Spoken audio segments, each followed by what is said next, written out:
আসসালামু আলাইকুম। শাকিব খানের তুফানে তুফান সিনেমায় শাকিব খান অভিনয় করে শাকিব খানের যতটা ফায়দা হয়েছে, কিছু কিছু ক্ষেত্রে তার চাইতে বেশি ফায়দা হয়েছে চঞ্চল চৌধুরীর। সেটি কিভাবে? দেখেন, চঞ্চল চৌধুরীর তো একটা ক্রেজ আছেই। আয়নাবাজি, মনপুরা, হাওয়া সহ দেবী, এরকম আরো অনেকগুলো ছবি করে চঞ্চল চৌধুরী একটা শ্রেণীর দর্শক গ্র্যাব করেছে। একটা শ্রেণী আছে যারা ইভেন তুফান দেখতে গেছে চঞ্চল চৌধুরীর কারণে। একটা শ্রেণী আছে যারা তুফান দেখতে গেছে রাহেন রাফির কারণে। আর বেস্ট পিপল, মানে বেশিরভাগ মানুষ তো তুফান দেখতে গেছে শাকিব খানের কারণে। তো এই যে একটা শ্রেণী চঞ্চল চৌধুরীর ভক্ত হয়ে গেছে, চঞ্চল চৌধুরীর সিনেমার ফ্যান হয়ে গেছে, সেই একটা শ্রেণীর নাম্বার অনেক, মানে তুলনামূলক মাইনর, মেজর না। তো সেই মাইনর নাম্বারটাকে চঞ্চল চৌধুরী শাকিব খানের সঙ্গে প্যাচ করে মেজর করে ফেলছে। এখন আপনারা যদি একটু সহজভাবে চিন্তা করেন, দেখবেন যে শাকিব খানের যারা ভক্ত, শাকিব খানের যারা ফ্যান, তাদের কাছে কিন্তু চঞ্চল চৌধুরী একটা পরিচিত মুখ। যারা কোর সাকিবিয়ান তারা কিন্তু শাকিব খান ছাড়া আর কাউকে দেখে না। যারা কোর সাকিবিয়ান তারা শাকিব খানের ছবি ছাড়া অন্য কোনো ছবির প্রতি তাদের তেমন কোনো ইন্টারেস্টই নেই। বরঞ্চ আমি যখন অন্য সিনেমা দেখতে গিয়েছি, তখন দেখা গেছে যে এমন এমন দর্শকদের আমি পেয়েছি যাদেরকে তাদের বন্ধুরা জোর করে নিয়ে এসছে।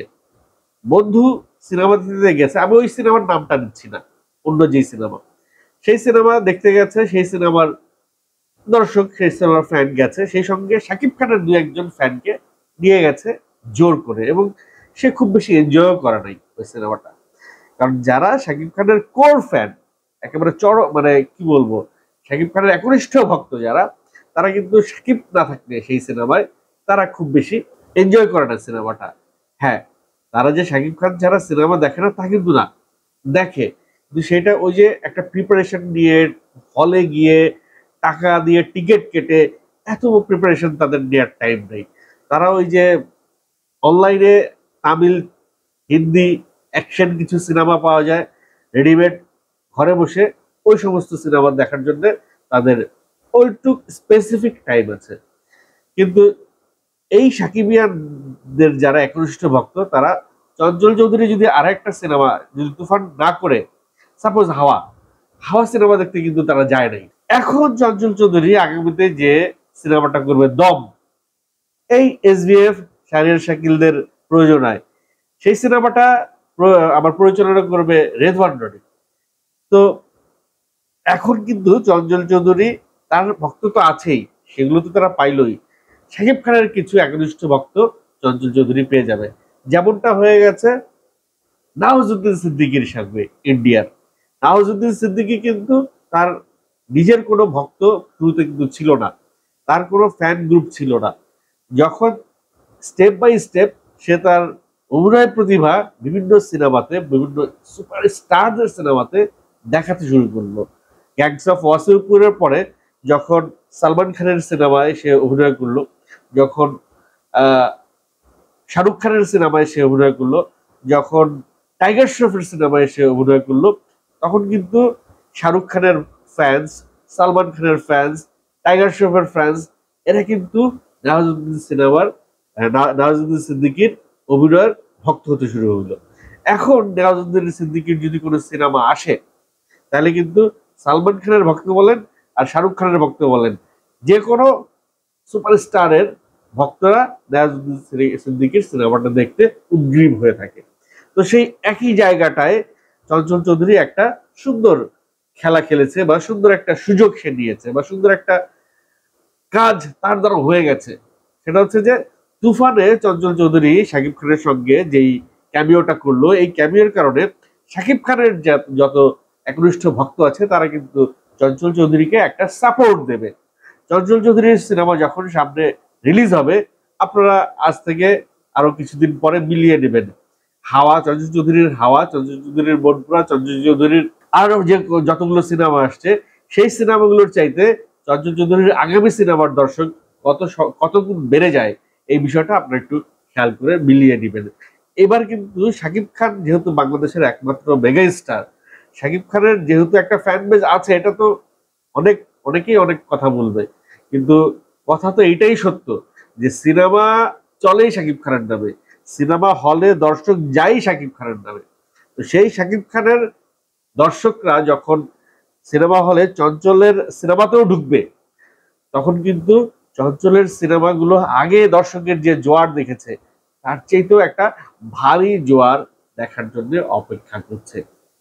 যাই হোক, চঞ্চল চৌধুরীর আগামী সিনেমার জন্য শুভকামনা রইল। সেই সঙ্গে চঞ্চল চৌধুরীর অভিনয় প্রতিভায় যারা যে মুগ্ধতা ছড়িয়ে দিয়েছে সারা বাংলাদেশে, যারা চঞ্চল চৌধুরীর ভক্ত হয়ে গেছেন, তারা অবশ্যই চঞ্চল চৌধুরীর অভিনয় থেকে কেউ হতাশ হবে না।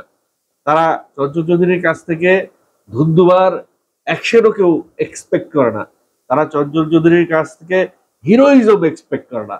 তারা চঞ্চল চৌধুরীর কাছ থেকে এক্সপেক্ট করে শুধুমাত্র তার অভিনয় প্রতিভা, শুধুমাত্র তার অভিনয়টা। সেই অভিনয়টা দেখার জন্যই দর্শকরা ছুটে যাবে তার সিনেমা দেখবার জন্য।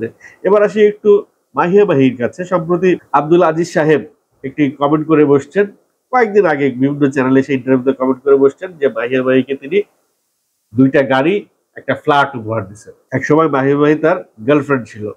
এ ধরনের কথাবার্তা। মাহিয়া মাহি তার হাউস থেকে, জাজ থেকে অগ্নি অগ্নি 2 করেছে, যার কারণে মাহিয়া মাহির নামের শেষে একটা অগ্নিকন্যা ট্যাগ যুক্ত হয়েছে। তো এই সমস্ত কথাবার্তাগুলা মাহিয়া মাহির কানে কিন্তু গেছে, এবং মাহিয়া মাহি অনেকদিন এগুলো নিয়ে চুপচাপই ছিলেন।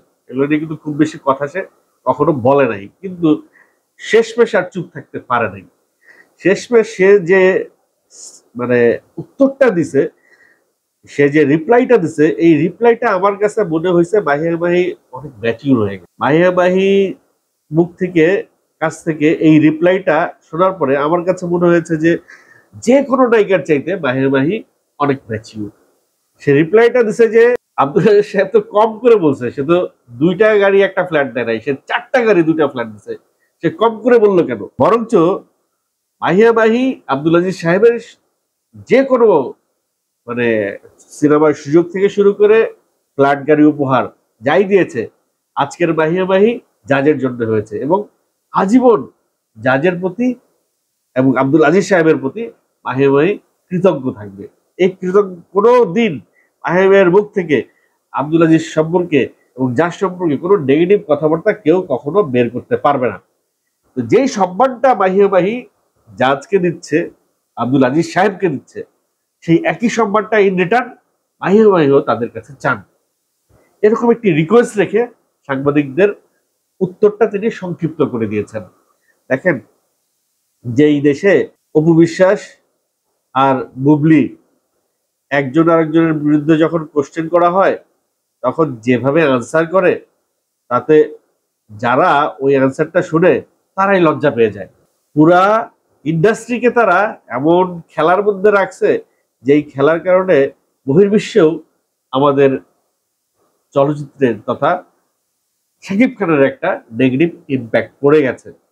এইখানে সুন্দর একটা কথা বলছে ইকবাল সাহেব। তো সবসময় মানে ইকবাল সাহেবের কথাগুলো নিয়ে সবাই হাসি তামসা করেন, সবাই তাকে আমরা ছোট করি, তাকে সে বলেও সবসময় সে নেগেটিভ কথাই বলে, সে উস্কানিমূলক কথাই বলে, কিন্তু মাঝে মধ্যে 2-1টা ভালো কথাও বলে, সে একেবারে উচিত কথা বলে মাঝে মধ্যে। ইকবাল সাহেবও বলছে যে যদি শাকিব খানের ভালোই তোমরা চাও, তাহলে ক্যামেরার সামনে আসলা কেন? এটা তো নিজেরা নিজেরা মিউচুয়াল করে ফেলতে পারতা। ক্যামেরার সামনে আইসা কান্দাকাটি করার কি দরকার ছিল? 2 স্ত্রীকেই বলছে, সে বুবলিকে উদ্দেশ্য করে বলছে, কিন্তু কথাটা কিন্তু 2 স্ত্রীর জন্যই যায়। তারা দুইজনেই কিন্তু একটা পর্যায়ে এসে তারা ধৈর্য সমতা, সহ্য সমতা যাই হোক, সন্তানের স্বীকৃতি যত যাই বলেন, তারা তো ক্যামেরার সামনে আসছে, আইসা শাকিব খানের নামে বদনামের একটা ইশতেহার দিছে, একটা লিস্ট দিছে, দিয়ে ক্যামেরার সামনে সাংবাদিকদের সামনে কান্নাকাটি করছে। তো এই যে কাজটা তারা করছে, এতে করে কি শাকিব খানের মানহানি হয় নাই? অবশ্যই হয়েছে। তো সেই কথাটাই ইকবাল সাহেব বললেন যে তারা যখন শাকিব খানের মানহানি করছে, তখন তাদের হুঁশ হয় নাই। আজকে ইকবাল সাহেব যখন 2-1টা কথা বলেন, তখন তাদের হুঁশ আসছে, তখন তারা ইকবাল সাহেবকে এড়িয়ে চলতে চান। তো যাই হোক, ইকবাল সাহেবের প্রসঙ্গ থেকে আবার মাহিয়া মাহির প্রসঙ্গে আসি। মাহিয়া মাহি এই বিষয়ে যে উত্তরটা দিয়েছে, আমি খুব সন্তুষ্ট। সে খুব স্মার্টলি অ্যান্সার করছে। সে রিসেন্টলি তার পলিটিক্স নিয়ে, তার রাজনীতি নিয়ে, তার সিনেমা থেকে অবসর, আবার সিনেমায় ফেরা, এই সমস্ত কিছু নিয়ে সে যে একটা হজবরলার মধ্যে ছিল, সেই হজবরলার মধ্যে থেকেও সে যে এত সুন্দরভাবে নিজেকে আবার গুছিয়ে, তার হাজবেন্ডের সঙ্গে তার ডিভোর্স, আলাদা থাকা, তার দ্বিতীয় বিয়ে, সবকিছু মিলিয়ে সে কিন্তু একটা বিশাল একটা ইয়ের মধ্যে ছিল, হসপসের মধ্যে ছিল। সেখান থেকে বেরিয়ে সে আস্তে আস্তে যে নিজেকে গুছিয়ে নিচ্ছে এবং এরকম গোছানো কথাবার্তা বলতে পারছে, সেই সঙ্গে প্রিয়তমায় শাকিব খানের সঙ্গে যে রোলটা সে করেছে, সবকিছু মিলিয়ে কিন্তু মাহিয়া মাহি একটা স্ট্রং কামব্যাকের আভাস দিচ্ছে। মাহিয়া মাহি কিন্তু শক্তভাবে ফিরে আসতে পারে।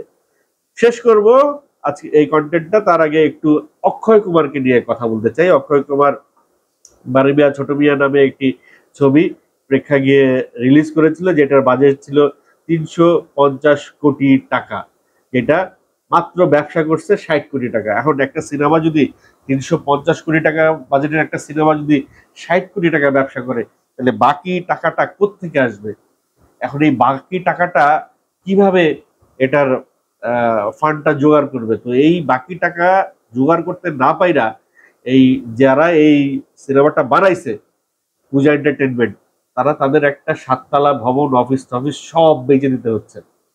তারা দেউলিয়া হয়ে গেছে, ঋণ টিন যা ছিল সেগুলো শোধ করার জন্য সব বিক্রি করে দিতে হচ্ছে। এটা এটা ঠিক আছে, স্বাভাবিক, তারা সব ঠিকঠাক করে দিচ্ছে। কিন্তু ঘটনাটা, অক্ষয় কুমারের ঘটনাটা কি হয়েছে দেখেন, দুইটা ঘটনা। একটা হচ্ছে অক্ষয় কুমারকে নিয়ে এই পূজা এন্টারটেনমেন্ট লাস্ট যে কটা সিনেমা বানাইছে সব ফ্লপ। দ্বিতীয় বিষয়টা হচ্ছে গিয়ে যে অক্ষয় কুমার এই সিনেমায়, সে তো শেয়ার নেয় সিনেমায় রিসেন্টলি পারিশ্রমিক হিসেবে। তো অক্ষয় কুমার বলছে এই সিনেমায় যেহেতু তারা লস করছে, পুরা ইনকামটা তারা করতে পারে নাই, যার কারণে এই সিনেমার অক্ষয় কুমারের যারা সহশিল্পী ছিল তাদের রেমুনারেশনটা তারা পাচ্ছে না। এখন অক্ষয় কুমার একজন সুপারস্টার, তার রেমুনারেশন, একটা সিনেমার রেমুনারেশন সে না পাইলে খুব বেশি যায় আসে না। কিন্তু যখন সাধারণ শিল্পীরা, তার সহশিল্পীরা বা যারা অল্প রেমুনারেশন পায়, টাকা পায়, তাদের রেমুনারেশন যদি একটু আটকে যায়, সেটা কিন্তু তাদের সংসারে একটা বড় ইম্প্যাক্ট করে। তো অক্ষয় কুমার তাদের পাশে এসে দাঁড়াইছে। তারা বলছে যে আমি আমার রেমুনারেশনটা দিব না যতক্ষণ না পর্যন্ত তাদের রেমুনারেশনটা ক্লিয়ার না হয়। দেখেন একটা সুপারস্টারের পার্সোনালিটি, দেখেন একটা সুপারস্টারের মানে তার ভেতরের মহানুভবতা, মানসিকতাটা দেখেন। আমাদের দেশে এরকম বহু সিনেমা আছে ভাই, বহু সিনেমা আছে যেই সিনেমায়, শাকিব খানেরই এমন অনেক সিনেমা আছে যেই সিনেমায় সহশিল্পীরা টাকা পায় না। ঠিক ইভেন শাকিব খানকে এরকম, আমার আমি আমি নাম বলবো না সিনেমার, আমি পরিচালকেরও নাম বলবো না, আমি প্রোডাকশনেরও নাম বলবো না, আমি শুধু একটা উদাহরণ দেই যে সেই মেকআপ ম্যান, শাকিব খানের মেকআপ ম্যান, যে সেই শাকিব খানের সিনেমার টাকা পায় নাই, তখন সে সেই মেকআপ ম্যান যায়া পরিচালককে বলছে যে আপনি যদি আমার টাকা না দেন, তাহলে আমি এই যে শাকিব ভাইরে ফোন দিচ্ছি, ফোন দিয়ে বলতেছি আমি আপনার কাছে টাকা পাইনি। সেই পরিচালক সেই মেকআপ ম্যানকে টাকা দিতে বাধ্য হয়েছে, কারণ শাকিব খানকে যদি জানায় আর সে যদি ওই পরিচালকের উপরে বিলা হয়ে যায়, তাহলে তো তার শাকিব খানের ডেট আর সে জীবনেও পাবে না। এখন ওই ওই মেকআপ ম্যানের ক্ষমতা ছিল সে শাকিব খানকে সরাসরি ফোন দিতে পারে বা শাকিব খানের সঙ্গে সরাসরি যোগাযোগ করতে পারে।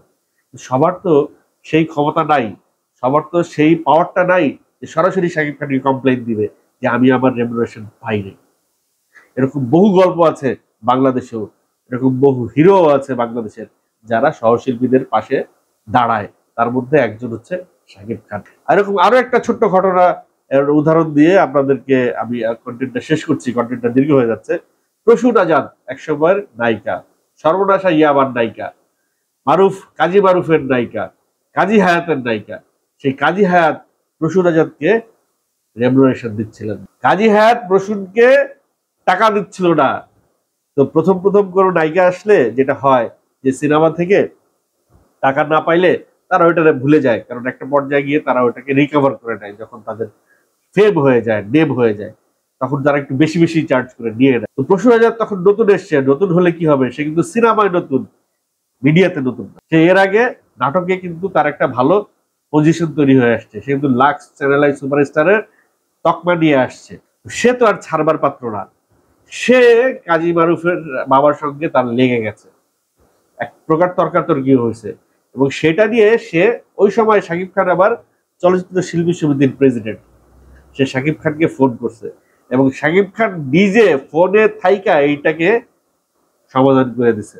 এবং সর্বশেষ সংবাদ, প্রসূজাকে সেই কাজী হাত ওই ছবির রেমুনারেশন হিসেবে 25,000 টাকা দিতে বাধ্য হয়েছে। দেখেন, এরকম ঘটনা শুধু অক্ষয় কুমারের বেলা হয় তা না, এরকম ঘটনা কিন্তু শাকিব খানের বেলাও হয়।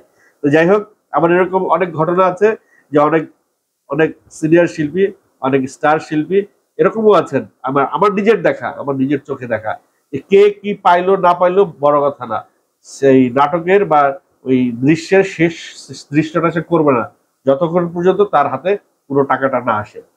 পুরো টাকাটা তাকে দেওয়া হইলো সেই নায়ককে, তারপরে সে নাটকের শেষ দৃশ্য করে তারপর বাড়ি চলে গেল। অন্য কোনো শিল্পী টাকা পেলো কি পেলো না, সিনেমার ওই ইউনিটের টাকা দেয়া, লাইটের টাকা দেওয়া হইলো কি হইলো না, বা খাবারের টাকা দেওয়া হইলো, কোনো হেডেক নাই তার, তার টাকা সে পুরোটা নিয়ে সে চলে গেছে। এরকম নায়কও আমি দেখছি। কারণ যেহেতু আমি নিজে অভিনয় শিল্পী, অভিনয়ের সঙ্গে আমার একটা সরাসরি যোগসূত্র আছে, সেহেতু অনেক কিছুরই সাক্ষী আমি। অক্ষয় কুমারের এই বিষয়টাকে আপনারা কিভাবে দেখছেন, সেই সঙ্গে শাকিব খানের বিষয়গুলো এবং মাহিয়া মাহির বিষয়টা কিভাবে দেখছেন, দর্শক অবশ্যই কমেন্ট বক্সে এসে কমেন্ট করে যাবেন। আর আপনাদের কমেন্ট করতে আমার বরাবরের মতো খুবই ভালো লাগে।